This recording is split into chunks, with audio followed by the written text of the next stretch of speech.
So last week I got a lot of requests to do a time lapse on the Olympics, so that's what this one is going to be about. I think the top two comments on the last week's time lapse with the Toy Story video, both of them asked me to do a Olympics themed time lapse for this week, and it does make sense. So that's exactly what I was going to do. And the Olympics does end in a couple of days, so it was fitting to do a time lapse of the Olympics here.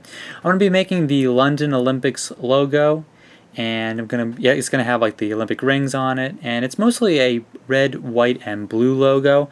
The major color is red, and as you saw earlier, I decided to make the background kind of the gray color. Kind of previewed a lot of different colors before I came up with that one.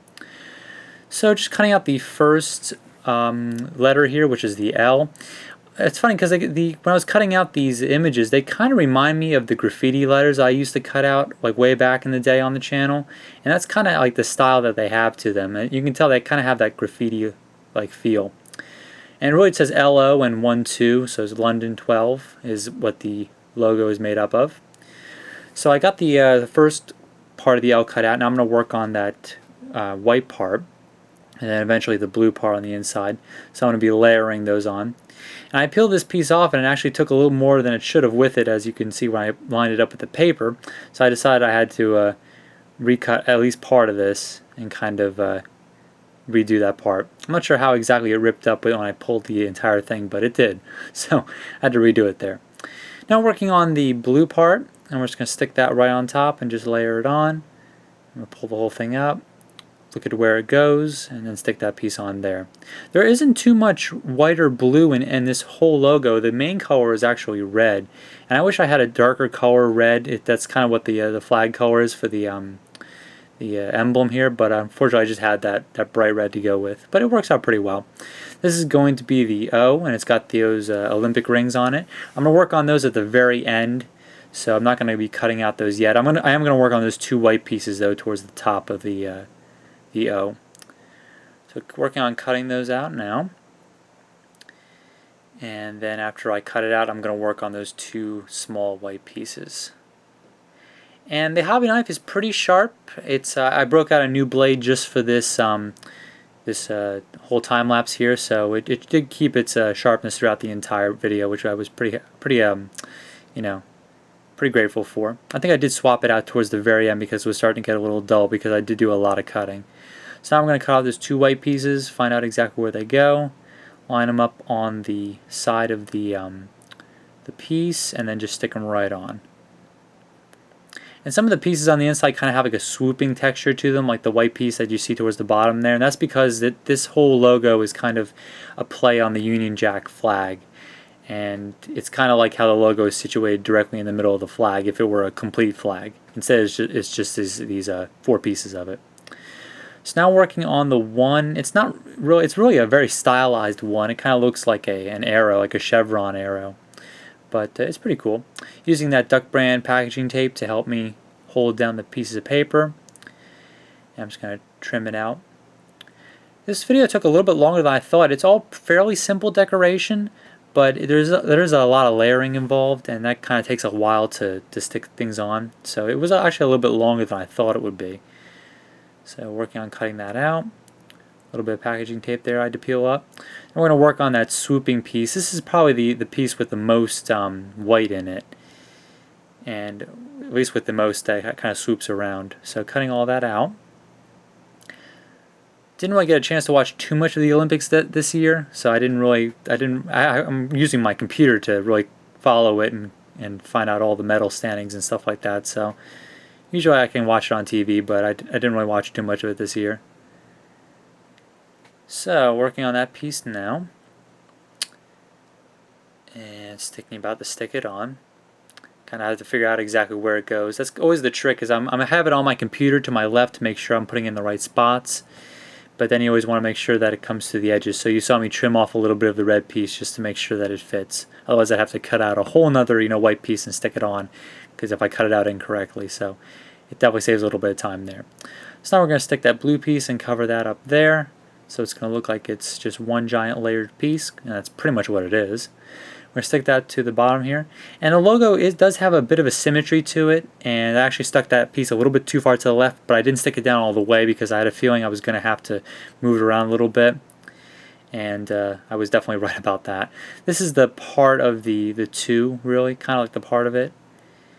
And then we're going to work on cutting out the 2 part. It doesn't look like a 2 at all when you're looking at it from this side.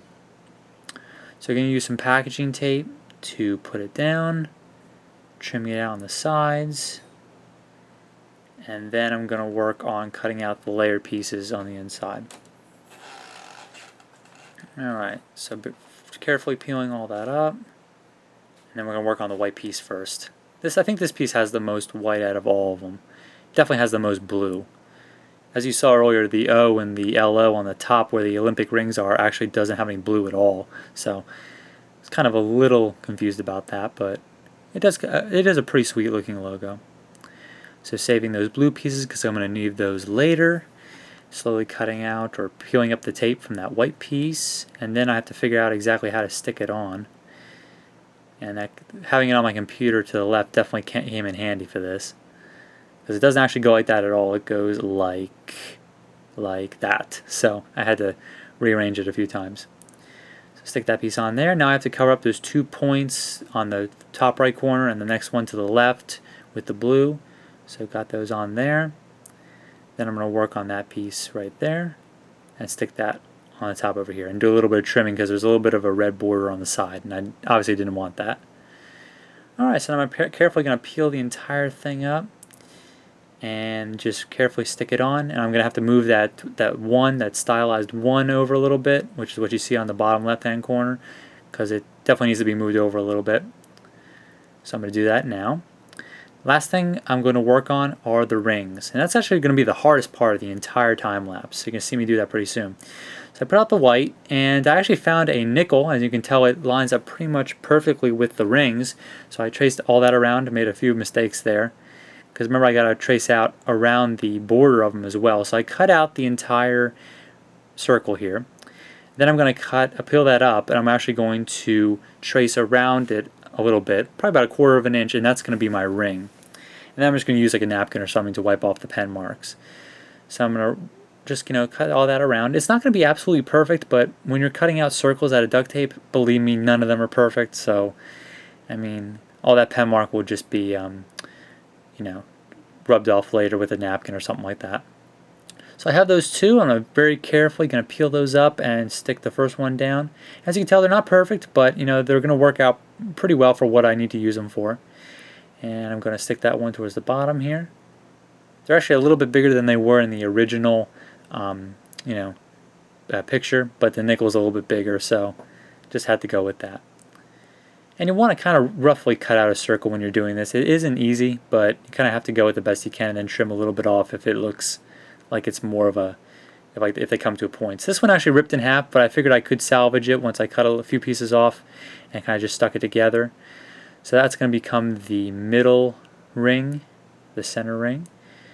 And the trickiest part was sticking that on and kind of connecting it, making sure it didn't come across or fall apart on you. So we're going to stick that on just right there. Then we're going to work on those last 2.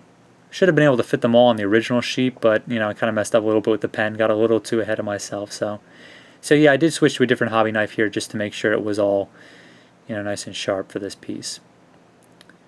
So now we're going to peel out the center just like I did before, and then work on that outer layer for the ring. Alright, this actually took I spent more time on this piece than I did on the rest of the pieces, because this was definitely the hardest piece out of all of them. So work on those, and I believe one or both of these did break apart as well. Yeah, this one definitely did.